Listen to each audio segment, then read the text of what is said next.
நம்ம ஊருக்கு வந்திருக்கோம். இது கொய்யா தோப்பு, நம்ம தோப்பு தான்.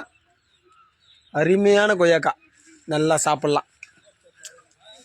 வச்சூர் அவரு, ஆனால் பார்த்துட்டு இருக்கிறது நான் தான். அட கயனிக்காரோ, சரி சரி சரி. இப்போ அதை சாப்பிடும் போது அவ்வளோ ஒரு இன்பமாக இருக்குது. நீங்கள் அதை சாப்பிட்டீங்கன்னா உங்களுக்கு தெரியும். அதை நீங்கள் சுட்டு சாப்பிட்டீங்கன்னா இன்னும் அருமையாக இருக்கும். இதெல்லாம் வந்து வில்லேஜில் மட்டும்தான் கிடைக்கும், வேறு எங்கேயுமே கிடைக்காது. நீங்கள் 1000 ரூபா கொடுத்து வாங்கி சாப்பிட்டா கூட இதனுடைய டேஸ்ட் வராது. பாருங்க கொய்யாக்கா, இது வந்து தோட்டம் தான். நீங்கள் எதனா சொன்னீங்கன்னா உங்களுக்கு வந்து